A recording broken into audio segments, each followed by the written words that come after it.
નમસ્કાર, કેટીવીની વિશેષ રજૂઆત સાથે હું છું કિરણ. શ્રાદ્ધનું મહત્વ.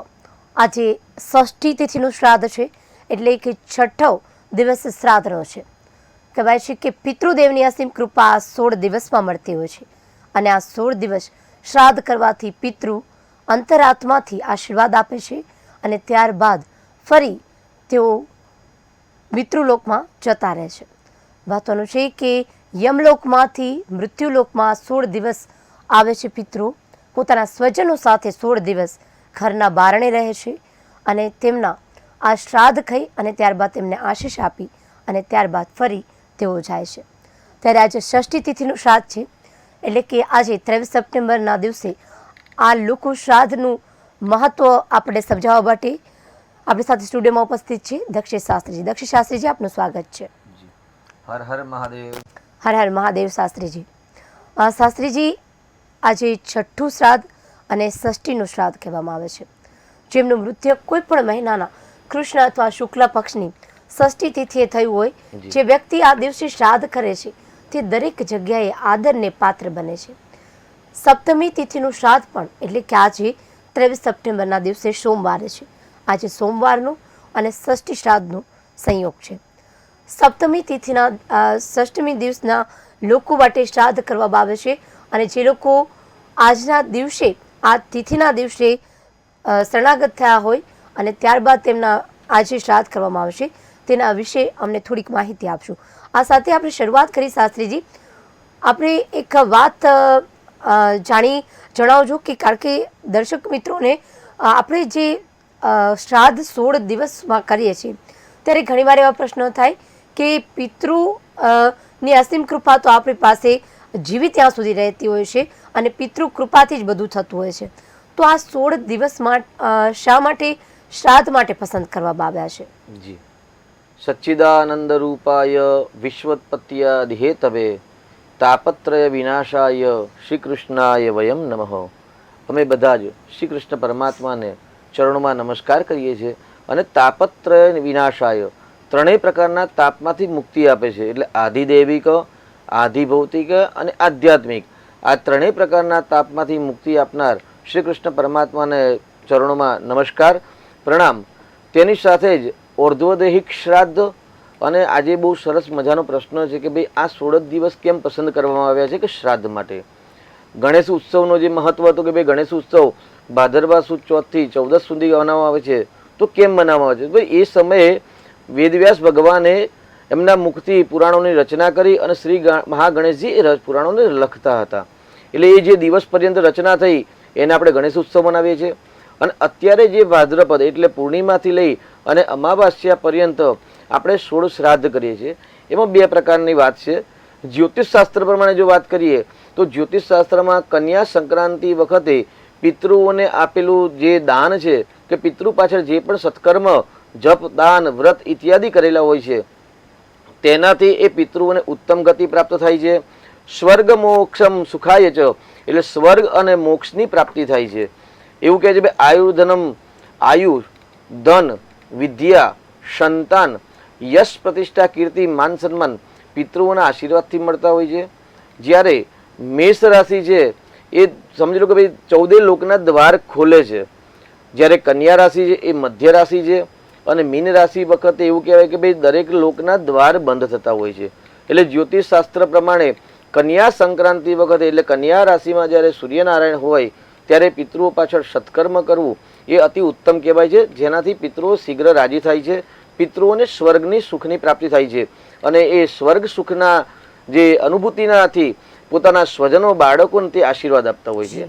એટલે અત્યારે આપણે જે વાત કરી કે ભાઈ ભાદ્રપદ પૂર્ણિમાથી લઈ અને અમાવાસ્યા પર્યંત 16 દિવસ કેમ, તો આ જે મહાભારત કાળની અંદર અંગરાજ કર્ણ થઈ ગયા, જે દાનવીર અંગરાજ કર્ણ, તેમના સાથેની એક કથા છે અને સત્ય ઘટના છે કે જ્યારે ભાઈ મહાભારત પર્વની અંદર એવું કહ્યું ભાઈ કર્ણ રાજાએ અંત સુધી નિત્ય પ્રાતઃકાળ એ સુવર્ણનું દાન કરતા હતા, અને સુવર્ણના દાન કરવાથી એમના જોડે એટલી બધું પુણ્યબળની પ્રાપ્તિ થઈ લીધી.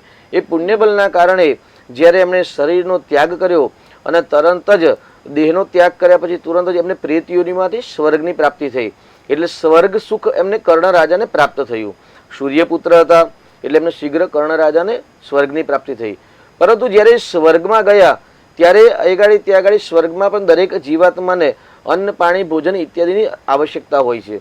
એટલે ત્યાં આગળ દરેકને પોતાના કર્મ પ્રમાણે પીરસવામાં આવતું હતું. પરંતુ સ્વર્ગની અંદર તો કેવળ સુખ જ હતું અને કર્ણ રાજાને ભોજનની અંદર કેવળ સુવર્ણ જ પીરસવામાં આવતું હતું. એટલે યમરાજા ઇત્યાદિ દેવતાઓને તેમણે પ્રાર્થના કરી કે ભાઈ મને નિત્ય સુવર્ણ જ આપવામાં આવે છે.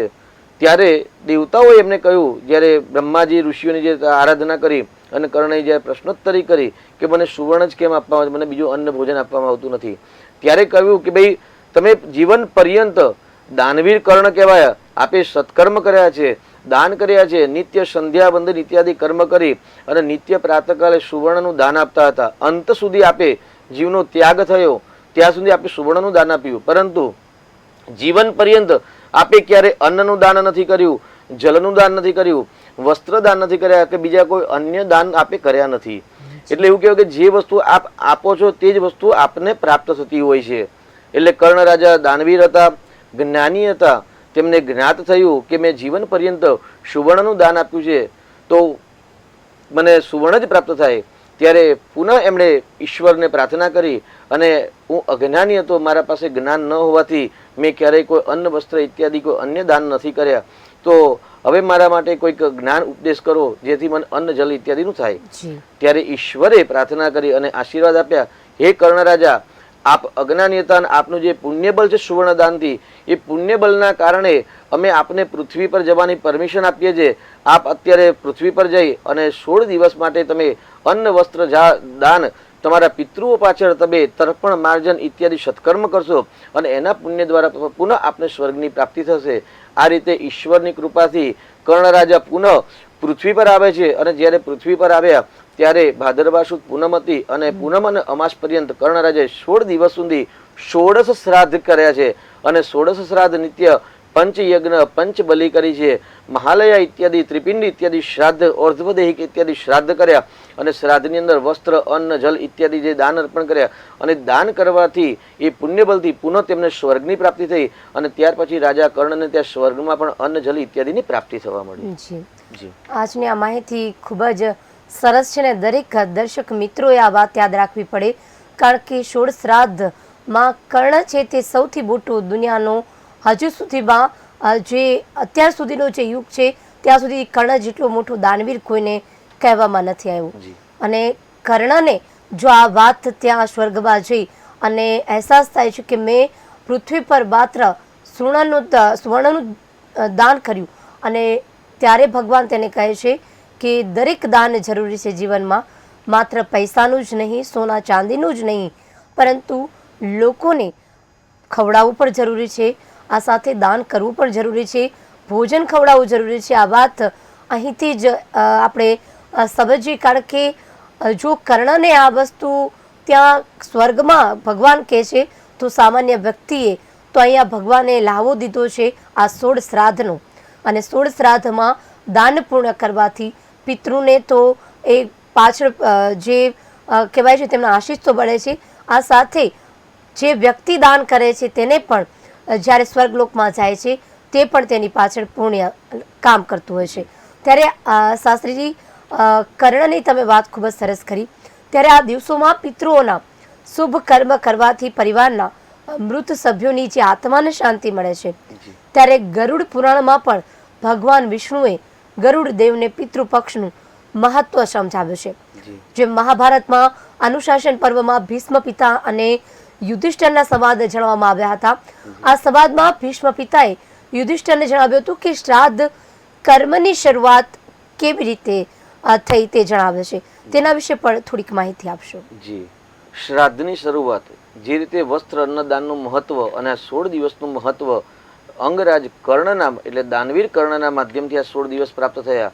પરંતુ પૂર્વકાલે જ્યારે સૃષ્ટિની રચના થઈ ત્યારે બ્રહ્માજીએ અત્રિ ઋષિને ઉત્પન્ન કર્યા અને અત્રિ ઋષિની જે ત્રીજી પેઢીમાં હતા એ ત્રીજી પેઢીના જે સંત હતા તેમણે વેદ વ્યાસ ઇત્યાદિ જે ઋષિ સંતો થઈ ગયા. એટલે મહાભારત યુગની નહીં પણ તત્પૂર્વે જે સૃષ્ટિ એટલે કે ભાઈ અત્યારે 28મો મહાયુગ ચાલે છે, એટલે 28મા મહાયુગની એટલે પ્રાતઃ જે પહેલો યુગ ચાલુ થયો ત્યારે બ્રહ્માજીએ સૃષ્ટિનું સર્જન કર્યું અને સૃષ્ટિમાં સર્જન કરીને પહેલા જે ઋષિ હતા એ અત્રિ ઋષિ હતા અને અત્રિ ઋષિનું સર્જન કર્યું અને અત્રિ ઋષિની જે ત્રીજી પેઢી હતી એ ત્રીજી પેઢીએ તેમના સંતાન માટે અજ્ઞાતવશ શ્રાદ્ધ કર્યું હતું અને એ 16 દિવસ શ્રાદ્ધ કર્યું હતું અને અજ્ઞાતવશ કર્યું હતું.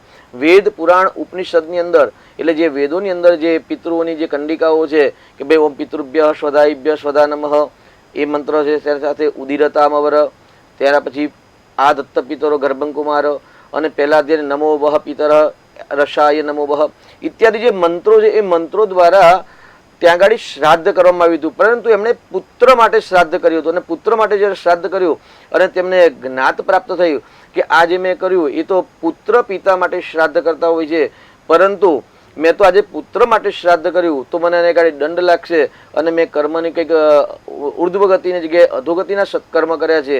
એવી રીતે એમને તેને પશ્ચાતાપ થયો અને પશ્ચાતાપ દ્વારા તેમણે બ્રહ્માજીની સ્તુતિ વંદના કરી. હવે આ જે વાત છે એ ગરુડ પુરાણની અંદર 7મા અધ્યાયની અંદર ઉલ્લેખ છે આ વસ્તુનો કે ભાઈ 7મા અધ્યાયની કહ્યું છે કે ભાઈ ઓર્ધ્વદેહિક શ્રાદ્ધ પ્રેતીઓમાંથી મુક્તિ મેળવવા માટે ગરુડ પુરાણનું વાંચન પઠન પાઠન કેવી રીતે કરવું અને તેની સાથે ગરુડ પુરાણના મત અનુસાર અને જે ભીષ્મ પિતામહે યુધિષ્ઠિર રાજાને કહ્યું હતું તે પ્રમાણેના મત અનુસાર એવું કહેવાય છે કે ભાઈ ત્યારે દરેક દેવતાઓએ કહ્યું અને ઋષિમુનિએ કહ્યું કે આપે એક ઉત્તમ ગતિ કાર્ય પ્રાપ્ત કર્યું છે કે ભાઈ શ્રાદ્ધ કરવું એટલે પિતૃ ઋણમાંથી મુક્તિ મેળવવાનું શ્રેષ્ઠ કર્મ કર્યું છે. એટલે પિતૃ ઋણમાંથી મુક્તિ મેળવ્યા સર્વપ્રથમ જો શ્રાદ્ધની શરૂઆત સૃષ્ટિમાં થઈ હોય તો અત્રિ ઋષિના પૌત્ર દ્વારા પુત્ર માટે જે શ્રાદ્ધ કરવામાં હતું અને ત્યાર પછી એમને જે પશ્ચાતાપ કર્યો, પરંતુ દરેક ઋષિ મુનિ અને દેવતાઓએ આશીર્વાદ આપ્યા કે આપે કોઈ ગલત એટલે ખરાબ નથી કર્યું, આપે એક શ્રેષ્ઠ કર્મ અને સત્કર્મ કર્યું છે. અને ત્યારબાદ બધા જ ઋષિઓ ઇત્યાદિ પોતાના પૂર્વજો માટે શ્રાદ્ધ ઇત્યાદિ કરવાનું પ્રારંભ કર્યું. હવે નિત્ય નૈમિતિક કર્મ શ્રાદ્ધ એવું કહેવાય છે કે ભાઈ આપણા 16 દિવસ શ્રાદ્ધનો પર્વ છે એ તો અંગરાજ કર્ણના ત્યાર પછી આપણે પ્રાપ્ત થયો, પરંતુ પૂર્વકાલે શાસ્ત્રમાં એવું લખ્યું કે ભાઈ નિત્ય શ્રાદ્ધ કરવું જોઈએ, નિત્ય તર્પણ કરવું જોઈએ, નિત્ય વૈશ્વદેવ કરવું જોઈએ. આપણે પૂર્વ પણ બીજા કે ત્રીજા શ્રાદ્ધના દિવસે વાત કરી હતી કે ભાઈ પંચ યજ્ઞની અંદર એક યજ્ઞ છે ભાઈ હુતાશન નામક અગ્નિની પૂજા કરી, અગ્નિને આહુતિ આપીને અગ્નિને ભોજન કરાવ્યા પછી જ ત્યારબાદ જ તર્પણ શ્રાદ્ધ કરવામાં આવે તો પિતૃઓને શીઘ્ર ઉર્ધ્વગતિ પ્રાપ્ત થાય છે. કેમ કે અગ્નિના મુખથી જ્યારે શ્રાદ્ધ કરી એટલે તર્પણ ઇત્યાદિ આહુતિ હુતાશન નામના અગ્નિની પૂજા કરીને શ્રાદ્ધ તર્પણ કરવામાં આવે તો જે કરનાર છે એ કરનારને યશ પ્રતિષ્ઠા, ધન વૈભવ અને સંતાનની સુખની પ્રાપ્તિ થાય છે. સામાન્ય ગરુડ પુરાણની અંદર પણ ઉત્તમ એક શ્લોક છે અને શ્લોક સાથે કહ્યું છે કે ભાઈ સૃષ્ટિની અંદર જેમના ત્યાં દીકરાના ત્યાં દીકરા, દીકરાના ત્યાં દીકરા છે એટલે સંતાન છે ને એ જ જીવાત્મા ભાગ્યશાળી છે.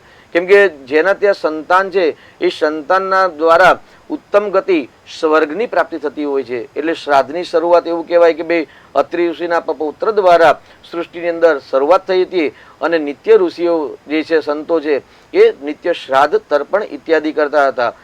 પરંપરાગત જ્યારે યુગ પરિવર્તન થયું તો યુગ પરિવર્તન સાથે પૂજાની અંદર કર્મની પદ્ધતિમાં પરિવર્તન આવ્યું છે, પરંતુ શાસ્ત્રના વેદના મંત્રોમાં કોઈ પરિવર્તન નથી આવ્યું. કેમ કે વેદો નારાયણો હરિ, વેદ છે સ્વયં નારાયણ છે, સ્વયં હરિ છે અને વેદ દ્વારા જ, કેમ કે એ વેદ છે સ્વયં છે, તેમના કોઈ રચેતા નથી અને વેદના જે મંત્ર છે એ પરબ્રહ્મ છે. તેમાં પણ કૃષ્ણ ભગવાને તો ગીતાજીમાં પણ કહ્યું છે કે ભાઈ વેદાનામ સામવેદોસી, વેદમાં છે એ સામવેદ સર્વશ્રેષ્ઠ વેદ છે અને વેદોમાં સામવેદ હું પોતે સ્વયં છું.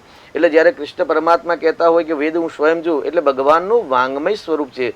ત્યાર પછી કલયુગની અંદર એવું કહેવાય છે કે કલયુગની જે શ્રીમદ ભાગવત મહાપુરાણ છે તે પણ શ્રી કૃષ્ણ પરમાત્માનું વાંગમય સ્વરૂપ છે. એટલે પિતૃઓની અસીમ કૃપા, યશ પ્રતિષ્ઠા, કીર્તિ, ધન વૈભવની જો આપની અપેક્ષા હોય, પ્રાપ્તિ કરવાની ઈચ્છા હોય તો શ્રાદ્ધ પક્ષની અંદર શ્રીમદ ભગવદ્ ગીતાનું વાંચન અને શ્રી મહાગરુડ પુરાણનું વાંચન, કેમ કે શ્રી મહાગરુડ પુરાણની અંદર 17 અધ્યાય છે અને 17 અધ્યાયનું વાંચન કરવામાં આવે, શ્રીમદ ભગવદ્ ગીતાનું વાંચન કરવામાં આવે અને શિવપુરાણ આદિ ધાર્મિક ગ્રંથોનું જો વાંચન કરવામાં આવે તો એ ધાર્મિક ગ્રંથોના માધ્યમથી એની ઉર્જાથી પિતૃઓને સ્વર્ગની પ્રાપ્તિ થતી હોય છે. એટલે અત્રિ આદિ ઋષિઓના આશીર્વાદથી સૃષ્ટિની અંદર સર્વપ્રથમ બ્રહ્માજીના આશીર્વાદથી અને પુંડરીકાક્ષ નારાયણ, દામોદર નારાયણ, આ નારાયણના આશીર્વાદથી એવું કહેવાય છે કે ભાઈ સૃષ્ટિની અંદર શ્રાદ્ધ તર્પણ ઇત્યાદિ કર્મ કરવાનો પ્રારંભ થયો હતો. જી શાસ્ત્રીજી, તમે એક વાત ખૂબ જ સરસ કરી કે જ્યારે માણસ જન્મે છે ત્યારે પિતૃ ઋણ ગુરુ ઋણ લઈને જ જન્મે છે. જી. ત્યારે પિતૃનું ઋણ ચૂકવવા માટે આ 16 શ્રાદ્ધ છે તે વધુ મહત્વના ગણાય છે. કારણ કે પિતૃ ઋણ ચૂકવવા માટે વ્યક્તિ આ 16 શ્રાદ્ધ કરતો હોય છે અને પિતૃની પાછળ દાન પુણ્ય કરવાથી અને તેમની પાછળ લોકોને ભોજન જમાડવાથી બ્રહ્મ દાન કરવાથી આ તમામ લોકોને અત્યારે આ જે 16 દિવસ છે તે પુણ્ય કમાવાનો દિવસ કહેવામાં આવે છે અને પિતૃના ઋણમાંથી ચૂકવવાનો આ દિવસ કહેવામાં આવે છે. ત્યારે શ્રાદ્ધ પિંડદાન અને તર્પણનો પિતૃપક્ષમાં ઘર પરિવારના મૃત પૂર્વજોને શ્રાદ્ધથી યાદ કરવામાં આવે છે અને તેને જ શ્રાદ્ધ કહેવામાં આવે છે. શાસ્ત્રીજી, તમે ખૂબ જ સરસ વાત કરી. આ સાથે આજે સોમવાર પણ છે અને સોમ અને ષષ્ઠી એટલે કે આ છઠ્ઠા શ્રાદ્ધનો જે સંયોગ છે, આ સાથે આજના દિવસે સોમ એટલે કે ચંદ્રની તમે ઘણી બધી વાતો કરતા હો છો ચંદ્રદેવની, તેના પર આજના દિવસની શું અસર અને આજે કરવાથી ચંદ્રદેવની કૃપા કઈ રીતે પ્રાપ્ત થઈ શકે? જી, શ્રેષ્ઠ છે કે ષષ્ઠીના દિવસે બાળકનો જ્યારે જન્મ થાય ત્યારે ષષ્ઠીના રાત્રે ષષ્ઠી માતાના માધ્યમથી એવું કહેવાય છે કે વિધાતાના લેખ લખાતા હોય છે. હવે આપણે વાત કરીએ કે ભાઈ પિતૃલોકના દ્વાર ખુલે અને પિતૃઓ પોતાના સ્વજનોને મળવા પૃથ્વી પર આવતા હોય છે. તો પિતૃલોકને કયા લોક કહેવાય છે? ભાઈ ચંદ્રલોક અને પિતૃલોક. એટલે જે પિતૃઓ ચંદ્રલોકની અંદર છે એટલે ચંદ્રલોકના 5 લોક છે, જ્યારે સૂર્યલોકના 4 લોક છે. એટલે જે જીવાત્મા મૃત થયા પછી એટલે દેહનો ત્યાગ કર્યા પછી ચંદ્રલોકમાં છે તે જ પિતૃઓ પૃથ્વી પર આવે છે. પણ જે સૂર્યલોકમાં જતા રહે છે એટલે ઉર્ધ્વ ગતિ સ્વર્ગ સુખ જે સંતાન દ્વારા દાન પુણ્ય કરવામાં આવે છે અને એમનાથી એમને ઉત્તમ ગતિ પ્રાપ્ત થાય છે. એટલે સૂર્યલોકની પ્રાપ્ત થતી હોય ત્યાર પછી એ પોતાના સ્વજનોને મળવા માટે ક્યારેય આવતા નથી. એટલે સવિશેષ શ્રાદ્ધની અંદર ચંદ્રલોકનું વિશેષ મહત્વ છે કે ભાઈ ચંદ્રલોકના જે 5 લોક છે એ 5 લોકની જે પિતૃઓ છે એ પિતૃઓ પૃથ્વી પર આવતા હોય છે. એટલે આજનો દિવસનો મહિમા સામાન્ય વાત કરીએ, આજે ચંદ્રવાર છે એટલે ચંદ્ર એટલે સોમ અને સોમ ધારા દ્વારા પિતૃઓ તૃપ્ત થતા હોય છે. સાથે નક્ષત્રનો પણ સમન્વય છે કે ભાઈ આજે રોહિણી નક્ષત્ર છે. શ્રાદ્ધની અંદર ભરણી શ્રાદ્ધ, મઘા શ્રાદ્ધ, કૃતિકા શ્રાદ્ધના વિશેષ મહત્વ છે. અને આ જે રોહિણી નક્ષત્ર છે એ નક્ષત્ર એવું કહેવાય કે ભાઈ દક્ષ રાજાની કન્યાઓ છે અને દક્ષ રાજાની કન્યાઓ ચંદ્રદેવને પરણાવી હતી. એટલે જે ચંદ્રલોકના જે 5 લોક છે એ ચંદ્રલોકના અધિપતિ દેવી છે આ નક્ષત્ર દેવતાઓ છે. એટલે નક્ષત્ર દેવી દેવતા છે જે કન્યા છે દક્ષ રાજાની અને ચંદ્રદેવના પત્ની પણ છે. તેમાંથી 27 નક્ષત્રને જે પત્ની હતા એમાંથી ચંદ્રને રોહિણી નામની જે પત્ની હતી એટલે જે રોહિણી નામના જે આપણે નક્ષત્ર જેને ઓળખીએ છીએ એ સૌથી વધારે પ્રિય હતી. એટલે પ્રિય નક્ષત્ર તેની સાથે ચંદ્રદેવ છે વૃષભ રાશિના ઉચ્ચના બળવાન બનતા હોય છે. આપણે સવિશેષ જ્યોતિષના માધ્યમથી ભાગ્યલાભના પ્રોગ્રામમાં આની ચર્ચા કરીશું. પરંતુ આજના દિવસે જે અશાંત છે, જેના મનની અંદર ઉદ્વેગતા રહ્યા કરે છે, કાયમ માટે વિચારવાયુ હોય છે, પ્રોપર નિર્ણય લઈ શકતા નથી, ક્રોધ ગુસ્સો ઇત્યાદિ કરે છે, તેવા વ્યક્તિઓ માટે આજે શ્રાદ્ધ કરવું, જલનું દાન આપવું, ત્યારથી અન્નનું દાન આપવું, ચંદ્રના પદાર્થ એટલે સાકર, દૂધ, દહીં ઇત્યાદિ જો આજે દાન આપવામાં આવે અથવા તો પોતાના વજન જેટલું તુલાદાન અક્ષત એટલે ચોખાનું જો દાન આપવામાં આવે તો ચોક્કસ જે માનસિક અશાંતિ છે ને એમાંથી શાંતિની પ્રાપ્તિ થાય છે. ચંદ્ર એટલે મન, ચંદ્રલોકના પિતૃઓ આજે અહીં ગાડી પૃથ્વી પર આવતા હોય છે અને પૃથ્વી પરના કારણે ચંદ્રની તમામ જે ઉર્જાઓ છે એટલે 16 કલાત્મને ચંદ્રમંડલાય નમઃ, જે ચંદ્રમંડલની 16 કલા છે એ કલામાંથી જે મનની જે કલા છે, શાંતિની જે કલા છે એ કલા આજે રોહિણી નક્ષત્રના દિવસે પ્રાપ્ત થતી હોય છે.